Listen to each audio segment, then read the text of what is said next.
నాకు ఇందాక ఏమైంది? ఇందాక మంచి మాట చెప్తేనా అలా ఒక నిమిషం ఇందాక రఘురామకృష్ణరాజు గారిని కలిసేసి ఇటు గచ్చిబౌలి నుంచి వస్తూ ఉండే కారులో, త్రిపుల్ గారిని కలిసి గచ్చిబౌలి నుంచి వస్తూ ఉండే, కారు ఇటు తిరిగింది, కట్ చేస్తే ఇంకో కారు ఆడేది నా వెనక, కొంచెం ఇటు ఐటికి సిటీ ఇటు తిరగగానే ఇంకో కారు ఆడేది నా వెనక. మనం వచ్చింది ఒక కారులో కదా, ఇంకొక కారు ఎక్కడి నుంచి వచ్చిందని చూసా, మళ్ళీ ఇంకొక కారు వచ్చింది. వీళ్ళెవరో మీకు తెలుసు అనుకుంటా, నా డైహార్డ్ ఫ్యాన్స్.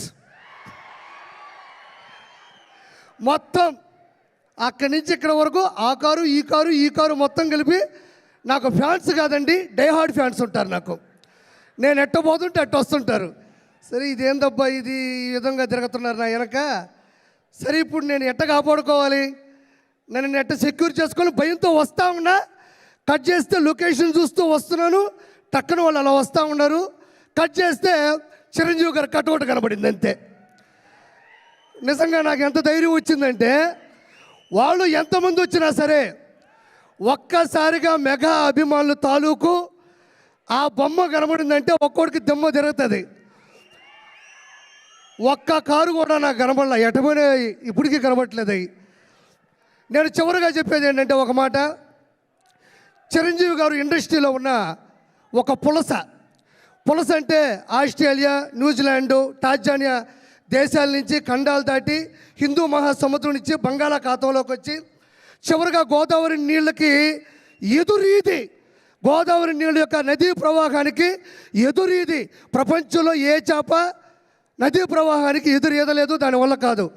ఒక్క పులస మాత్రమే ఎదురీది సంతాన ఉత్పత్తి కోసం గుడ్లు పెడుతుంది. As it is in industry, megastar Chiranjeevi గారు కూడా మొగల్తూరులో పుట్టి నెల్లూరులో పెరిగి యాక్టింగ్ నేర్చుకొని చెన్నైలో అవకాశాల కోసం తిరిగి హైదరాబాద్లో హిస్టరీని సృష్టించి, అంటే నదీ ప్రవాహానికి ఎదురీదే చేప పులస అయితే కష్టాల్ని, నష్టాల్ని, బాధ్యతల్ని, బాధల్ని ఏమాత్రం తల వంచకుండా, తల దించకుండా అదే ప్రవాహ వేగానికి ఎదురీదే ఏకైక జీవి చిరంజీవి. అంటే అన్ని చేపలు వేరు, పులస చేప వేరు, దానికోసం తెగ కొట్టుకుంటుంది. రాజమండ్రి వాళ్ళకి ఎక్కువ తెలుసు. సో అలాంటి గొప్ప వ్యక్తి మా నెల్లూరులో చాలా రోజులు చదువుకున్నారు. పవన్ కళ్యాణ్ గారు సెంట్ జోసెఫ్ స్కూల్లో చదువుకున్నారు, వాళ్ళ సిస్టర్స్ మా దగ్గర చదువుకున్నారు, విఆర్ లా కాలేజీలో కూడా చదువుకున్నారు. చిరంజీవి గారు అత్యున్నత స్థాయికి వచ్చేంత వరకు కూడా నెల్లూరు ఆ మనిషి మధ్యలో వచ్చేస్తుంటుంది. అందుకు అత్యున్నత స్థాయికి వచ్చేంత వరకు కూడా నెల్లూరులో బస చేసినటువంటి చిరంజీవి గారికి ప్రపంచంలో ఉన్న ప్రతి వ్యక్తి ద్వారా ఆశీస్సులు అందాలని మనస్ఫూర్తి కోరుకుంటూ థ్యాంక్ యూ సో మచ్. జై చిరంజీవా, జై చిరంజీవా, జై చిరంజీవా. నువ్వు వచ్చి తెలుగు రాష్ట్రాల్లో జనాలు తెలుగు భాషలో మాట్లాడతారు, తమిళనాడులో ప్రజలు తమిళ భాషలో మాట్లాడతారు. కానీ అన్ని భాషల ప్రజలు మాట్లాడే ఒకే ఒక వ్యక్తి మన మెగాస్టార్ చిరంజీవి గారు. సో ఈ మధ్యకాలంలో ఎక్కడికి వెళ్ళినా సరే, ఒకప్పుడైతే నేను ఆడపెళ్లివారి తాలూకా, నేను మగపెళ్లివారి తాలూకా, నేను సర్పంచ్ గారి తాలూకా అని వినపడేది. కానీ ఇప్పుడు ఎక్కడికి వెళ్ళినా సరే పిఠాపురం ఎమ్మెల్యే గారి తాలూకా అనే పదం బాగా వినిపిస్తుంది.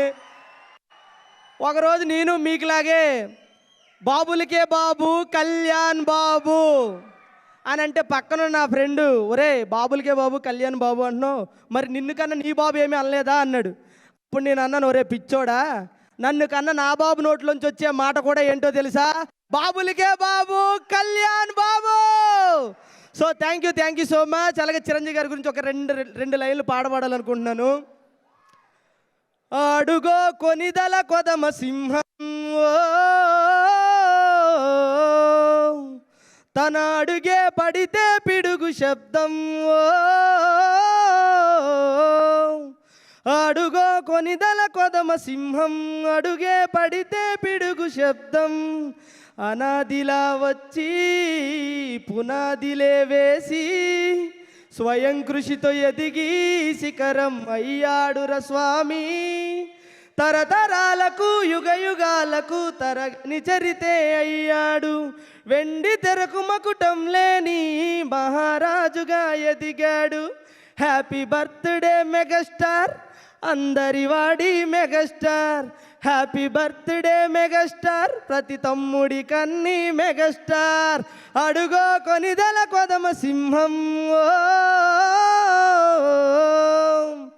మాస్టారుగా వచ్చి పాఠాలు నేర్పాడు, ఆచార్యతానయ్యి ఆదర్శమయ్యాడు.